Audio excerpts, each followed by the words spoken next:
तुम 1 करोड़ की इच्छा करो, हम 10 रुपया तुम्हें दें, बुरा लगेगा तुम्हें। यदि हमने तुमसे लिया तो नहीं, 10 रुपया दे ही रहे, पर आपको बुरा लगेगा। क्यों? क्योंकि आपकी इच्छा 1 करोड़ की। तुम कहते हैं कि हम भजन की इच्छा करते हैं, भजन हो नहीं पाता, तो हम सही बताते हैं, इच्छा के कारण ही भजन नहीं हो पा रहा। मोल जी महाराष्ट्र से। दंडवत प्रणाम महाराज जी। महाराज जी मेरी इच्छा है कि नाम जप सतत हो, लेकिन हो नहीं रहा। जो नियम लिया है उतना ही हो रहा है। नहीं, इच्छा नहीं है ना। इच्छा हो तो कैसे नहीं होगा। सोच की इच्छा है कि कितनी देर रोक पाओगे। लघु शंका की इच्छा है कि कितनी देर रोक पाओगे। उठ के भागोगे, अभी भागोगे। भूख लगेगी कितने दिन रोक पाओगे। प्यास लगेगी कितने दिन रोक। काम की इच्छा होती कितने दिन रोक पाते हो। तो भजन की इच्छा हुई होता नहीं। कैसी बात। तुम्हें से हम प्रश्न करें, बोलो इसका उत्तर। आप अपनी इच्छाओं का साधारण भी जो आवेश है उसे नहीं रोक सकते। भगवत भजन का आवेश है तुम्हारा रुक गया। इच्छा ही नहीं है। अगर भगवत भजन की इच्छा हो जाएगी तो किसी की ताकत नहीं कि हमारे भजन को रोक सके। वो हमसे ना मिले ऐसा हो सकता है, लेकिन वो अपना नाम छुड़ा दे ऐसा नहीं हो सकता है। जाओ, हम आपका नाम पकड़े, देखते तुम आओगे कि नहीं आओगे। पतंग है भगवान और डोरी है नाम, नाम रूपी पतंगो आत्मा मन ग्राम में माना। देखते कहा सुमित पवन सुत पावन नामू, अपने बस करी राखे राम। साधारण बात। भजन भजन खिलवाड़ समझते हो। अगर भजन में की इच्छा जागृत हो गई तो विश्व की समस्त इच्छाएं भस्म हो जाएंगी। विश्व विजेता हो जाओगे। त्रिभुवन में कोई तुम्हें परास्त नहीं कर सकता। अभी सुना के बोल रहे भजन की इच्छा कहां जागृत हुई। भजन की इच्छा जब जागृत हो जाएगी तो जैसे हाथी कूदता है जलाशय में, तो फिर कछुआ मेढक सब बाहर निकल के खड़े हो जाते हैं, क्योंकि उसकी मार के आगे कोई टिकेगा नहीं। नाम है महान बलशाली गजराज। जब हृदय में प्रवेश करेगा तो काम क्रोध आदि छोटे मोटे मेढक बाहर निकल जाएंगे। कोई यही तो भजन नहीं होने देते। कामना ही तो भजन में बाधक है। कामना के सिवा और कोई बाधा ही नहीं भजन में। कामना तब तक है जब तक ये इच्छा जोर की नहीं हो रही। ये इच्छा हो जाए, इच्छा भी समझ नहीं पाए। जिस दिन इच्छा तुम्हारी मिलन की इच्छा थी हमसे, तो मिले आके कि नहीं मिले आके है। ऐसे भगवान की मिलन की इच्छा होगी तो मिल जाएंगे। जा पर जाकर सत्य सनेहु, सो तो ही मिले न कछु संदेहु। गोस्वामी जी कह रहे सत्य इच्छा भी नहीं हुई। सत्य इच्छा हो जाएगी तो प्रश्न ही खत्म हो जाएगा। समझ रहे ना।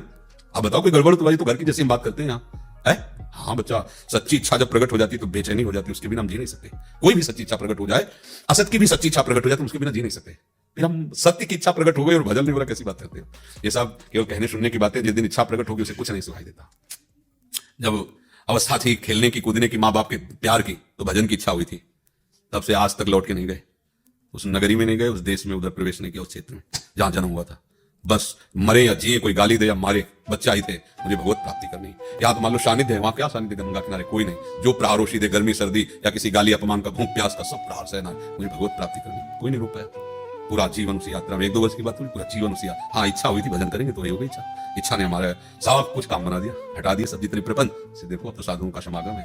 अब तो प्राण निकल जाए तो कोई भय नहीं। वृंदावन रज का सेवन हो रहा। महारानी जो हमारी मालकिन है, क्या परेशानी। इच्छा करो भजन की। अभी इच्छा नहीं हुई। जब इच्छा भजन की मानी जाएगी, जब और कोई इच्छा नहीं रह जाएगी। बड़ी इच्छा, जैसे तुम 1 करोड़ की इच्छा करो, हम 10 रुपया तुम्हें दें, बुरा लगेगा तुम्हें। यदि हमने तुमसे लिया तो नहीं, 10 रुपया दे ही रहे, पर आपको बुरा लगेगा। क्यों? क्योंकि आपकी इच्छा 1 करोड़ की। तो आपको 10 रुपया बुरे लगेंगे। इनको काम क्या करें, इसे क्या होगा। हमारी तो व्यवस्था 1 करोड़ हो तब हम बात करेंगे। समझ रहे हो ना। ऐसे हमारी अनंत ब्रह्मांडों के स्वामी के मिलने की इच्छा है, तो ब्रह्मा का पद भी उसको ऐसे लगता है जैसे 10 रुपया दिया जाए तो करोड़ की इच्छा वाले को बुरा लगता है। ऐसे ब्रह्मा का पद बुरा लगता है उसको। मुझे भगवान चाहिए, उनसे मिलना है, मुझे ब्रह्मा का पद नहीं चाहिए, मुझे सम्राट पद नहीं। यह है भगवत इच्छा में अपनी इच्छा को मिलाना। अब मुझे भजन करना, मुझे भगवत प्राप्ति करनी, तो ये समझ नहीं पा रहे। तो हम कहते हैं कि हम भजन की इच्छा करते हैं पर भजन हो नहीं पाता। तो हम सही बताते हैं, इच्छा के कारण ही भजन नहीं हो पा रहा। अन्य इच्छाएं इतनी जोड़ के है कि भजन की इच्छा बिल्कुल ऐसे ही तो वो दब जाती है और अन्य इच्छाएं पूर्ति होती रहती है। भजन की इच्छा तभी जब केवल भजन की इच्छा। भगवान और बात सुने न सुने, ये बात सबकी सुनते हैं। रोकर उनसे प्रार्थना करो, मुझे भजन के लिए समय दे दो, भजन के लिए मुझे प्रीति दे दो कि मैं आपका भजन, तो स्थान बना देते हैं। उनकी कृपा से ही भजन हो सकता है। माया भजन नहीं करने देती। सच्ची इच्छा उनकी कृपा से जागृत होती है। ठीक है।